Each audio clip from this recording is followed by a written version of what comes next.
It's just nonstop game mail these days in my house. I don't know where I'm going to put these all. I have run out of room on my shelves for games, and I'm having to get really creative with the way that I store them. Barbarians at the Gates just showed up. This is the quickest Kickstarter pledge to arrival that I have ever seen. Obviously, Compass had produced the game before they did the Kickstarter campaign. This is one of those weird games where I was really curious about it, and there wasn't a lot of info about it until Compass launched the Kickstarter, which was after the pre-order period was over already, which is a weird way to market this. But this is a game that caught my eye when Compass announced it, that they were going to be publishing it. And it's Barbarians at the Gates by Chris Van Burden. So this, I was really interested in this because this is like right in my wheelhouse as far as history goes. This is late Roman Empire. Extremely late, as in the barbarians are at the gates and the city of Rome is going to fall, or at least the Western Roman Empire anyways. So as you can see, 337 to 476 AD, 476 obviously being the fall of the West. This is a card-driven game that I believe plays pretty similarly to something like Hannibal. I think it's using a similar core system because you've got strength point units. But essentially, one player plays the Romans, and that includes the Eastern Romans as well. There are scenarios in this game where the Eastern Romans will come into play. And one player plays the Barbarians that are trying to essentially invade the Roman Empire. Like I said, it's a CDG. You can see here some examples of the cards. We're going to open this and take a look at what's inside. But there's a bunch of different scenarios of different lengths. And one of the things that really appealed to me about this was that there are different scenarios for the different eras of the fall of the West. So you've got a full campaign scenario that'll take you through this entire period, but then you've also got smaller scenarios like Attila's attack in Italy. You've got sort of the final fall of the West leading up to 476. The Vandal, I believe one of the scenarios covers the Vandal sacking of Rome in 447. So there's just a lot of variety in terms of like a really interesting period in Roman imperial history, sort of the end. Everyone likes to make games about the glory days of Rome, but I'm actually more fascinated by the fall of Rome and what happened there. So let's get this open. Now, before I open the box, this also came in the package. This is, I believe, on the Kickstarter campaign. This is a scenario. It's a bonus scenario. It's called One Empire Undivided. It's sort of a historical what if. What if Theodosius had not split the empire in 395? Which is pretty interesting. As you may recall, when the empire was split between East and West, there were two Roman emperors at this time. And in fact, one of my favorite books about sort of historical fiction books takes place in this period. It takes place sort of from 390 to 404-ish, and sort of portrays Honorius, who was in the western half of the empire, the emperor there, in an interesting negative light. Kind of feckless, if you will. So this scenario, I believe, was a stretch goal in the Kickstarter campaign. It looks like they had already come up with it, and so they included it. I'm not sure if it actually made that goal, but pretty cool to have this. So an extra scenario, you can see that this is the turn track for the game. So we have an A, B, and then a 1 through 9. This scenario is a 4-turn scenario, essentially. I'm really excited to get this played and see how it feels. So let's get this open, and I will show you what comes in Barbarians at the Gates. All right, so to start with, we have got 2 decks of cards. Excultus. The red ones are the Romans, and the green ones are the barbarian player, Barbarus. Allen Invasion. Yeah, that is something that happened. So we'll go through these in a second. You can see it's pretty typical ops event. Compass is doing a lot of sort of traditional CDGs recently. We've got 2 dice, red and gray, thematically appropriate for the game.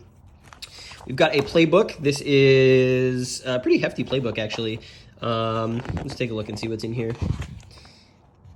So it looks like it's 32 pages, including designer notes, card clarifications, bibliography, scenarios. So here's the successor strike. This is the 337 to 363. This is the post-Constantine, sort of the beginning of the end, I guess you would say. And it's just the first 2 turns here. Looks like a good tutorial scenario. We've got the first migrations. So this is going to be ending in 410. That's sort of the Hunnic sacking, I believe. Or is it the Vandals? I can't remember exactly. Anyways, this is going to be the first 3 turns of the game. Gotta catch up on my late Imperial Roman history. I do know this stuff, I promise. We've got the Gothic invasions, 389 to 440. That's going to be pretty interesting. This is where the Eastern Roman Emperor was like, "Hey, Goths, leave us alone. Go to the West. Well, you can settle in Italy and the Balkans if you fight our enemies." And so it looks like this is what is covering here. This is going to be a 4-turn scenario that lasts, I believe, it looks like this lasts the exact same. So yeah, so this is the alt history version of this scenario. which goes through turn 6, which is pretty cool. The Barbarian player, I believe, gets to control a bunch of different barbarian tribes and units, which is kind of neat. Pretty excited to see how that works. What else we got? We have the final decline, 428 to 476. So this leads all the way to the fall of the West, when Odoacer sort of sends the imperial regalia back to Constantinople and ends the Roman Empire in the West. We have got the Germanic invasion. So this is the entirety of the Germanic invasion, starting in 364 through 440, 6-turn scenario. A lot of scenarios in here. It's pretty cool.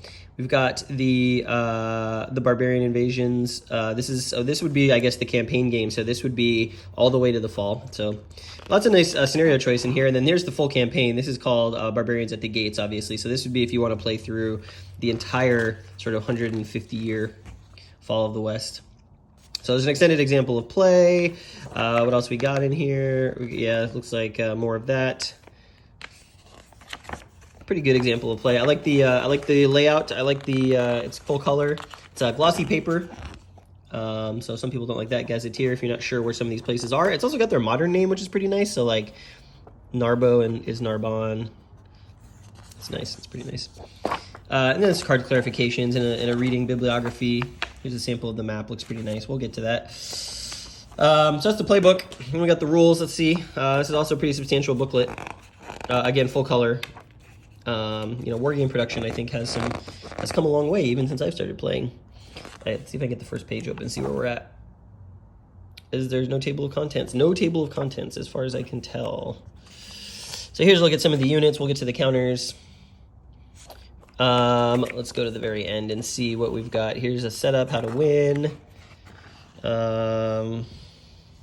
Page 23 there. Battle. Superior leadership modifier. So yeah, this is not the simplest game. The rules are pretty substantial. We're already at page 33, and we're looking at raiding. I imagine there's a lot of chrome around the different barbarian factions. Here's an example. It's like a sequence of the map. Let's see, maybe force marching, something like that. We keep going. There's talking about attrition, activation, special powers for different tribes. So like the Britons, for example. That's page 39. Obviously, Britain was left on its own, sort of in the late Roman imperial time frame. Taking control, and then we've got the index. Without the index, we're looking at 40 pages of rules, which is quite a bit for a CDG. I'll be honest with you. I'm looking to see how actually complex it is versus just a lot of chrome. But there you go. That's the rule book. Nicely done. Got some player aids here. Let's see. Hopefully there's 2 of these. Got the sort of reinforcement sieges. This player aid, by the way, reminds me a little bit of God Kings, which is a 4-player CDG from Compass that I really enjoy, but the Bronze Age. So sequence of play, reinforcements, how sieges work, raid table. Oh, so it's only one-sided. So it doesn't look too complex if this is all that's on the player aid. We'll see.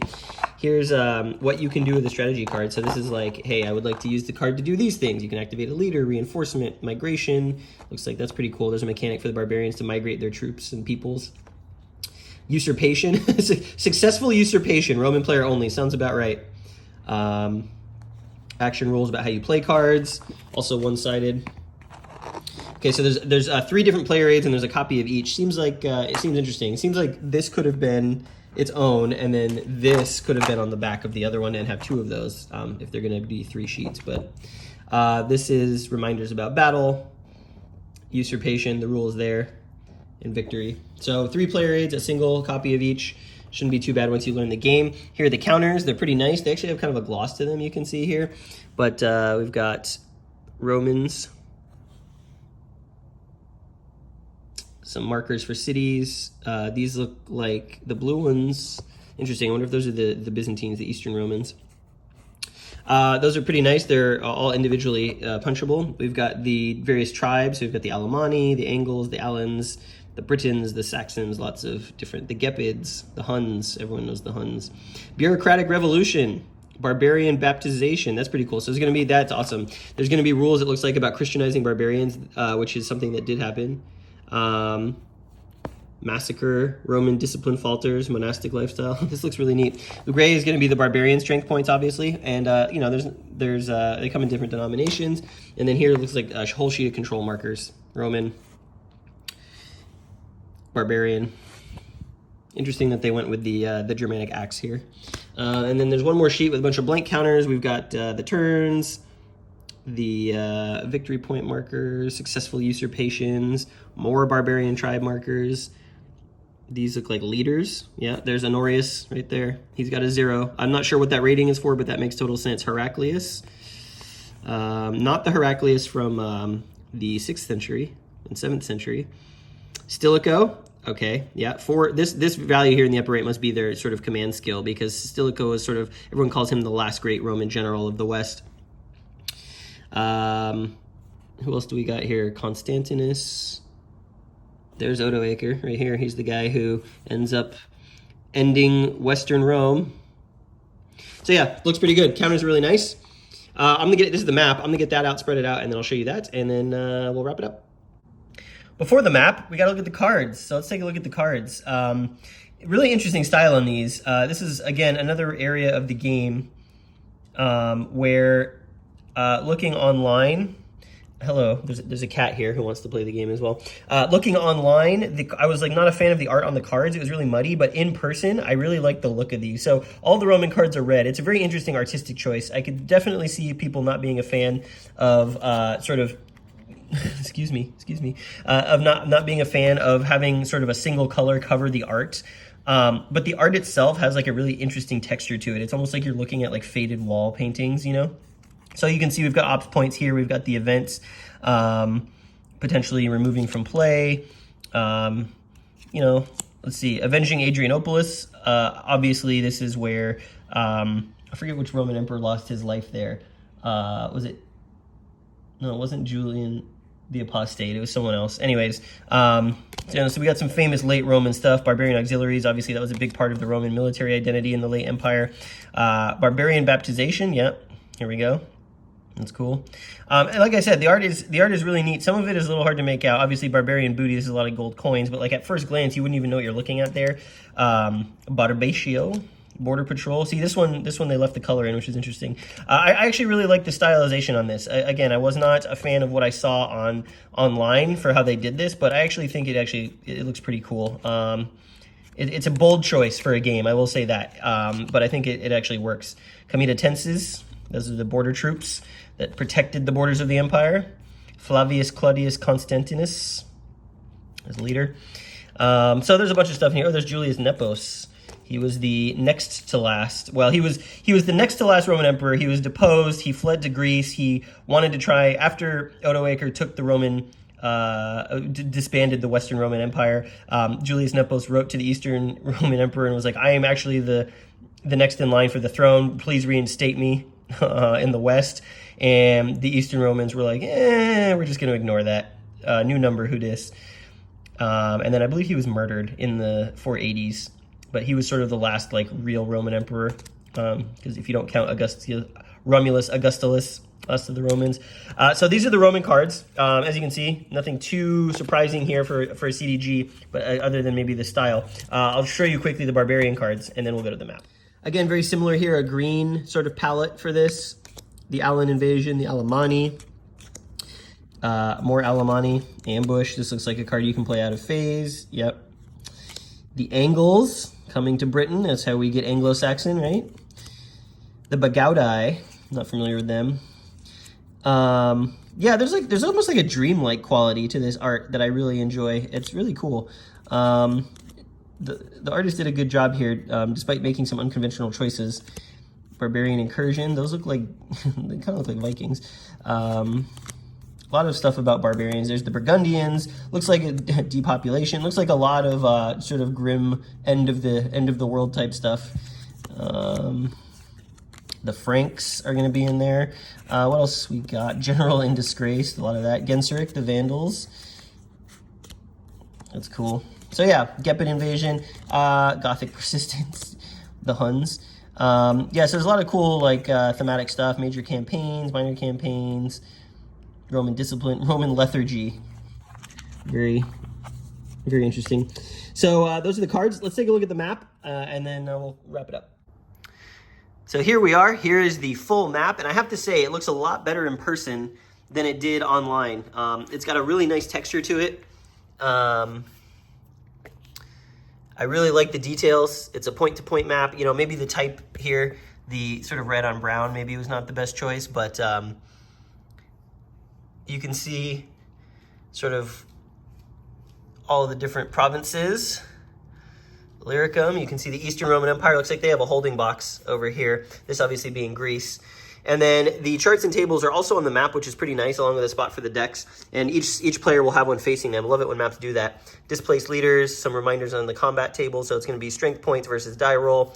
Looks like it's pretty basic, pretty easy to understand. There's a plunder track, Roman victory points. And here's the tribal alignment. So presumably the tribes will either be allied with the Romans or for their own interests, plus the provincial control of the various provinces on the map. And then the legend. I actually really like this. I was not a fan of the way the images of the map looked online, but this map actually looks really nice. And I can't wait to see what the game plays like and how it pops here visibly. This is probably not going to be one I can solo for the channel, but I am going to get this play 2-player because I'm very excited about this era. I wish there were more games about the end of Western Rome and sort of the barbarian migrations. There's a lot of interesting stuff that happened, a lot of interesting figures and sort of the ceaseless tragedy that you know is coming if you're a fan of Rome of this period is just super compelling. So looking forward to getting this to the table, checking out some of the shorter scenarios, maybe playing the campaign. Doesn't look like it's going to take too long to play. Just got to read through the rules, but might bring this. I will be at GMT West in the spring, actually in a couple weeks, end of April. And so I might bring this and try and get a game in and do some coverage while I'm down there. Anyways, I hope you enjoyed this. Barbarians at the Gates, it's arriving, and fascinating subject matter to me. Looking forward to playing it.